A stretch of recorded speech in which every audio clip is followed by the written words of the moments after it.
Hello everyone. और दोस्तों, इस वीडियो में अपन जानेंगे यहाँ पे कि अगले वीक में 4 IPO प्लस HDFC बैंक की जो रिजल्ट आए हैं वो किस प्रकार यहाँ पे रहे हैं। तो सबसे पहले मैं HDFC बैंक के रिजल्ट की तरफ यहाँ पे आपको जानना चाहूँगा। सबसे पहले वो आपको मैं दिखाना चाहूँगा।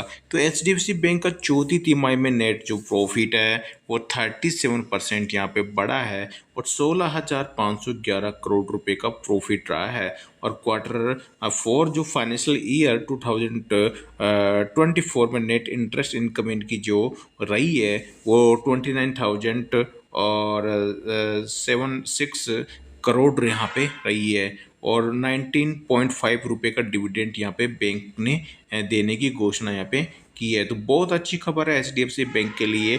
लेकिन मार्केट का मूड यहाँ पे खराब दिख रहा है क्योंकि ग्लोबल मार्केट कुछ बिगड़ा हुआ है। तो देखते हैं HDFC बैंक का किस प्रकार का मूव मंडे के ट्रेडिंग सेशन में देखने को मिलता है। अगर इस प्रकार का रिजल्ट आए तो आपको ये HDFC बैंक जो खरीदने के जो मौका वो नहीं देगा, या तो आप डायरेक्ट ऊपर खुलेगा उसके बाद फिर शॉर्ट सेलिंग देखने को मिल सकती है, नीचे खुलेगा तो उसके बाद में रिकवरी आपको होती हुई दिखाई दे सकती है। लेकिन अब यहाँ पे करंट जो प्राइस है वहाँ पे खुलना थोड़ा मुश्किल है। जिस प्राइस पे HDFC बैंक हुआ या तो ऊपर खुलेगा फिर वहाँ से शॉर्ट सेलिंग प्रॉफिट बुकिंग आती हुई दिखाई दे सकती है। और ग्लोबल मार्केट यहाँ पे सेंटिमेंट खराब रहा तो आपको ग्लोबल मार्केट के साथ जाता हुआ दिखाई देगा।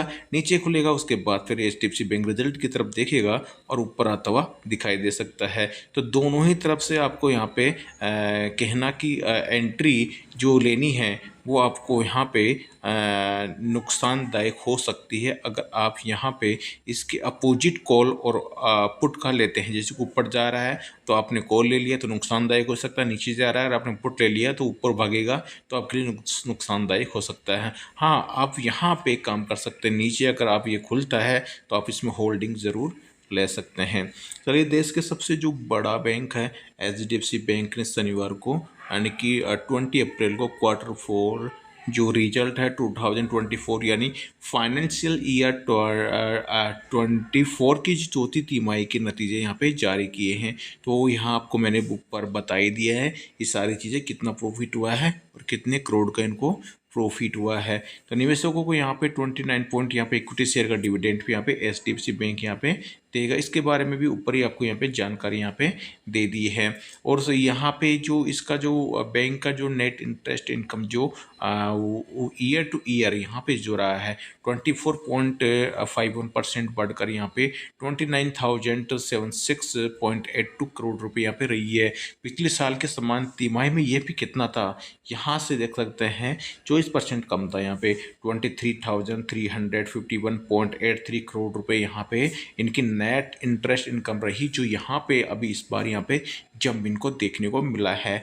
बैंक का core interest margin total assets पर 3.44% यहाँ पे रहा है। जनवरी मार्च तिमाही में बैंक का core interest margin total assets पर 3.44% यहाँ पे रहा है। वहीं इंटरेस्ट मार्जिन एसेट्स पर मार्जिन जो 3.63% यहाँ पे रहा है। HDFC बैंक का कंसोलिडेटेड नेट प्रॉफिट सालाना वो ईयर टू ईयर आधार पर 39.92% बढ़कर यहाँ पे 17,622.38 करोड़ यहाँ पे रहा है, जो पिछले साल इसी तिमाही में लगभग आप यहाँ पे देख सकते हैं लगभग 12,500 करोड़ रुपए का यहाँ पे रहा। वहाँ से देख सकते 17.5 करोड़ के लगभग यहाँ पे चला गया जंप देखने को मिला है।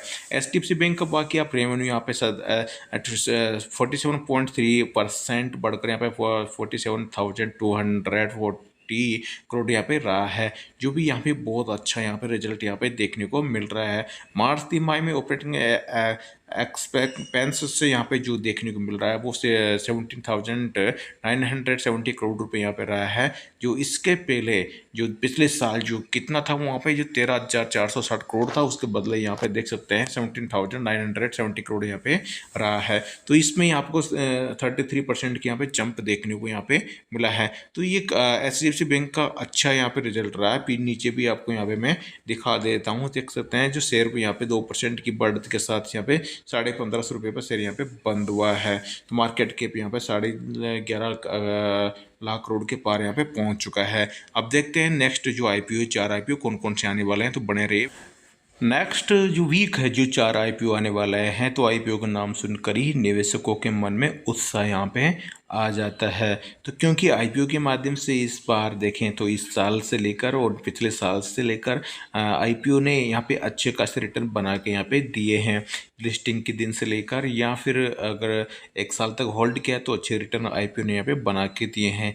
तो इस वीक में जो आईपीओ आने वाले हैं उसके बारे में आपको यहाँ पे थोड़ी सी जानकारी मैं यहाँ पे दे देता हूँ कि कौन कौन सा आईपीओ यहाँ पे आने वाले हैं, ताकि आप यहाँ पे अलर्ट रहें और आपके पास यहाँ पे पैसा लगाने का मौका यहाँ पे आए तो आप चूके ना। आईपीओ जो नेक्स्ट वीक यहाँ पे नए सप्ताह में खुलेंगे 4 आईपीओ और 4 नई कंपनियों के शेयर यहाँ पे लिस्ट फिर से मार्केट में होने वाले हैं। सभी शेयर मार्केट के अंदर यहाँ पे अपना दाव लगा रहे हैं, कंपनी भी लगा रही है तो निवेशक भी यहाँ पे लगा रही है।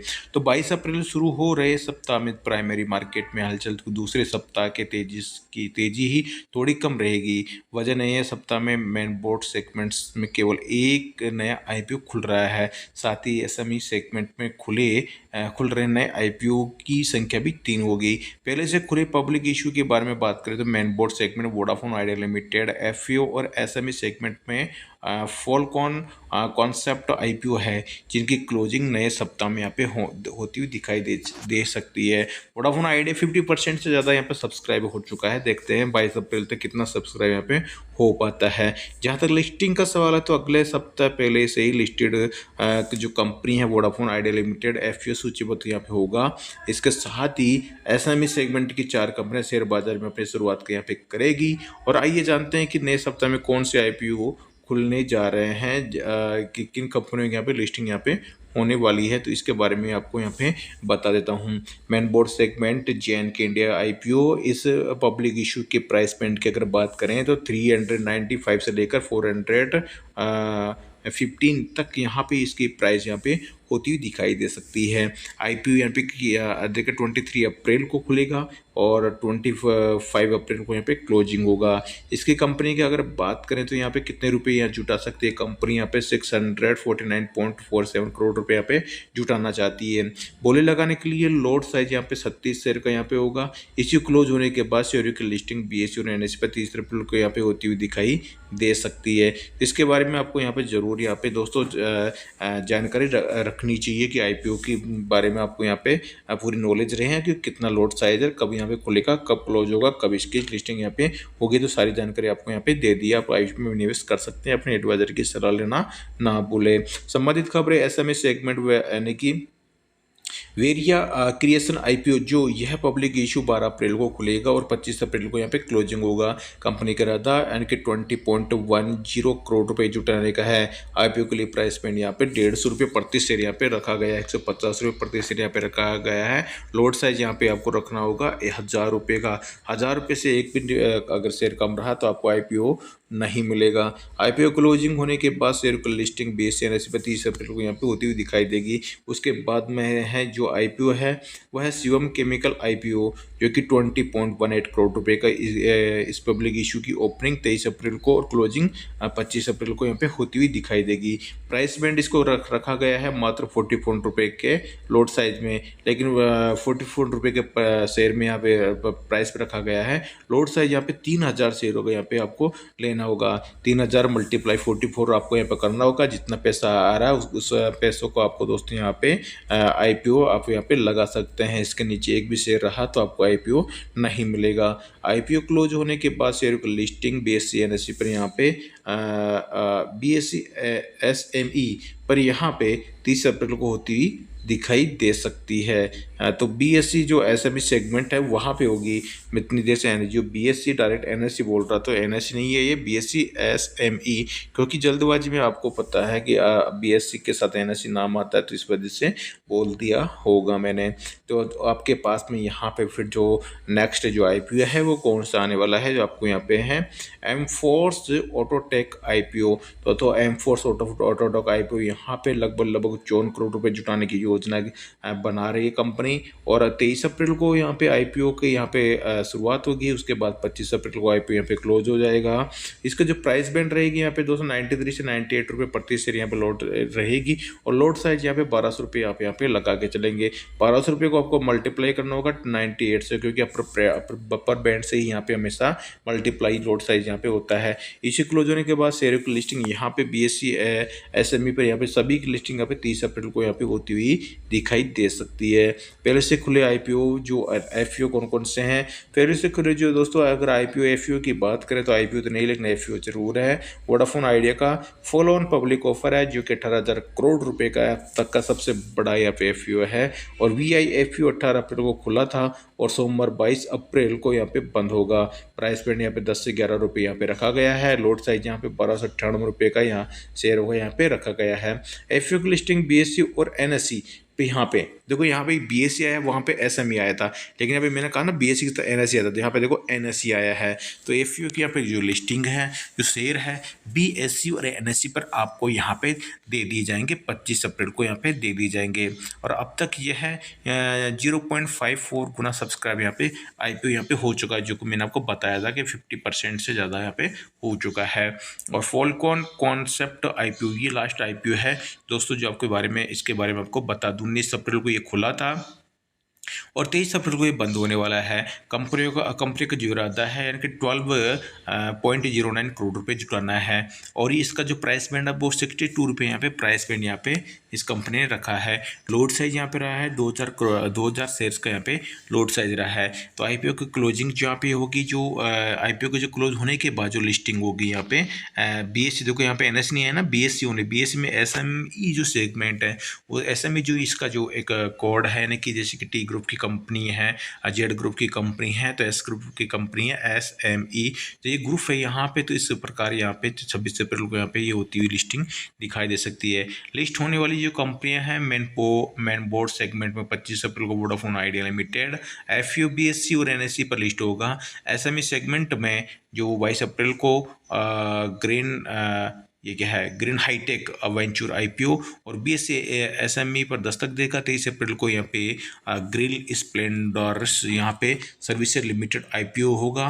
और बर्डी IPO और रामदेव बाबा सोलवेंट IPO की लिस्टिंग होगी। NSE और SME पर होने वाली है। 26 अप्रैल को फॉलकॉन कॉन्सेप्ट के शेयर पे यहाँ पे BSE और SME पे यहाँ पे शुरुआत करेंगे। तो ये अब तक की सबसे बड़ी खबर थी। 4 IPO यहाँ पे आने वाले हैं, प्लस में FPO यहाँ पे चल ही रहा है। इन सभी की लिस्टिंग अगले वीक से नेक्स्ट वीक और आने वाला है। कुछ की 25 अप्रैल को होगी, कुछ की 30 अप्रैल को होगी। तो ये सप्ताह नेक्स्ट वीक आपके लिए बहुत इंपॉर्टेंट यहाँ पे रहने वाला है। साथ ही आपको HDFC बैंक के रिजल्ट भी आपको हमें बता दिए हैं। वीडियो अच्छा लगे दोस्तों तो लाइक ज़रूर करना और शेयर जरूर करना दोस्तों के साथ। और चैनल सब्सक्राइब नहीं किया है तो अभी कर डालें। मिलता हूँ नेक्स्ट वीडियो में, तब तक ले जय हिंद।